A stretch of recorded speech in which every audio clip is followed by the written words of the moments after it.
Rick Sanchez is known as a genius scientist, and his desire to develop his knowledge and gain as much power as possible is well known to fans of this cartoon. His great intelligence and creativity often find an outlet in the extraordinary inventions that Rick created from an early age. His egoism and unpredictability drive him to invent more amazing and dangerous things. In today's episode, we will see the darker side of Rick Sanchez. As you probably already know, Rick is one of those mad scientists who doesn't really care what others think, including those closest to him.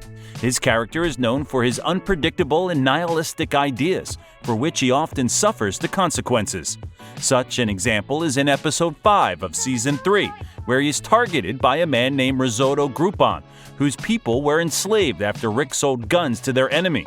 In fact, in every episode, we can see how Rick drags his grandson Morty into dangerous adventures or becomes the target of a character who has gotten under his skin. This is because Rick does not feel obligated to follow social norms and consider the feelings of other beings. Only his own needs and the achievement of a chosen goal are important to him, and he pays no attention to anything while striving for it. This makes Rick Sanchez a very controversial figure. His arrogance and cynicism often lead to disastrous consequences for units and even entire worlds. Neutrino Bomb. Already in the first episode of the series, we meet Rick as irresponsible and impulsive. While apparently drunk, he created the neutrino bomb because, as he put it, the Earth needs a new start. The lethal dose of neutrons contained in the bomb would be able to annihilate the entire planet if it was detonated. The very fact that Rick, in a fit of impulse, which was additionally intensified by alcohol, set about creating such a dangerous thing, proves his ignorance of any moral principles. Admittedly, Sanchez claimed that he only did it to test Morty. However, we know that the bomb was armed, and Rick himself was not entirely convincing in his claim. We learned that Rick's neutrino bombs have a 40% chance of not going off, and Morty himself is able to defuse them. Love Potion. Remember Season 1, Episode 6, where Morty asked Rick to invent a love serum so he could win the heart of a girl named Jessica? Exactly. This seemingly innocent invention caused the deformation of the entire planet and irreversible consequences.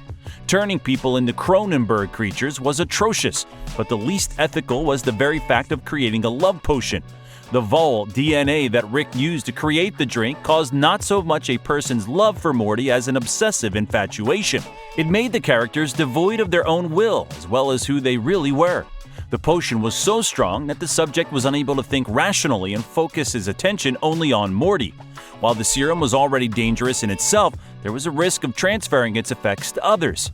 Rick was well aware of the potential for the potion to spread, but hadn't bothered to warn his grandson. Anyway, he admitted it himself after the fact. At the end of the episode, we hear Rick compare a love potion to a date rape drug, which makes the invention even more outrageous. Interestingly, Rick did not create the potion after Morty asked him to, but he had already prepared an ampule of Vol DNA beforehand. Did he have it to satisfy his scientific need? Or maybe he planned to possess someone, considering that the potion was literally brainwashing. Love Antidote. It wasn't just the love serum itself that left much to be desired. Rick's antidote, which had to neutralize the unwanted side effects, only made matters worse. Mixing Morty's DNA with the mantis was supposed to restore people's behavior to its former state. Unfortunately, ill-considered idea made things even worse. Using the antidote on people didn't lessen their obsession with Morty. Now, in addition to the unstoppable lust, the cure which they were treated turned them into humanoid mantises. Later, it was even worse. Rick, not wanting to admit such a shameful mistake, began to mess with his drug even more and mix DNA from various animals and even dinosaurs. Well, it was expected to fail. People turned into mutants, unable to return to their previous lives, and our heroes evacuated to another dimension where they could continue their lives. Decoys. Another of Rick's ideas, whose morality is questionable, was to create a family of decoys in the episode Mortiplicity. Sanchez has an amazing talent for getting into trouble, so he decided to use other beings once again. Wanting to protect himself and the Smith family from possible danger, he created fake decoy families. They were scattered all over the country as bait for his enemies. He created them after himself and his relatives with such accuracy that it was impossible to tell them apart. As Rick put it, he only left out a few features.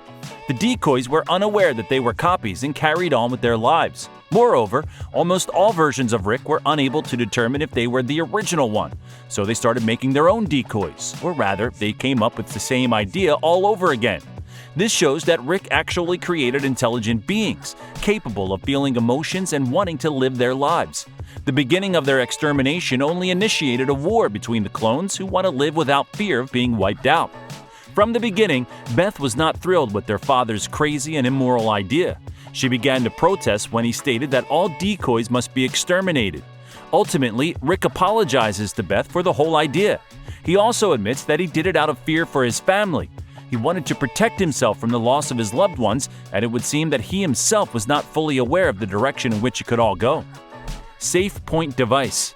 I think each of us has had the thought that if he went back in time to a certain moment in our lives, he could change one little thing, appear somewhere he didn't want to go, or say the words he was afraid of, thanks to which his life could have turned out completely differently, or it would have saved him from unwanted consequences. The Vat of Acid episode showed us that Morty, being an ordinary teenager, also dreamed of this. So he got Rick to create a device that would save a specific moment in life, thus being able to go back to it and avoid the mistakes he made. The save point device that Rick created actually led to the splitting of the moment, thus causing Morty to actually experience everything he did just in a different reality. As Rick claimed, in each of these realities there was a Morty who had to be eliminated.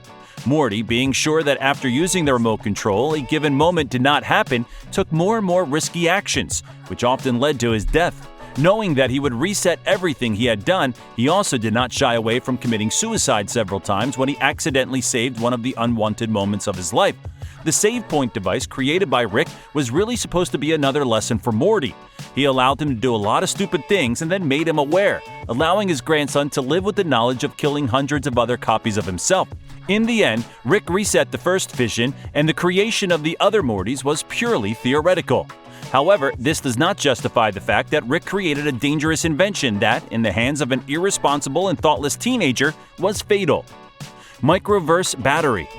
In the Ricks Must Be Crazy, we get to know another crazy invention of Rick, which is the microverse. Rick placed usable space in a specially prepared gravity field and waited for a life form to develop. People living in the microverse think that Rick is an alien who showed them a tool to produce energy so that they could develop their society. In fact, 80% of the energy they produce is used to power a space cruiser or charge a phone. Thus, he has created and used thousands of lives for his own convenience.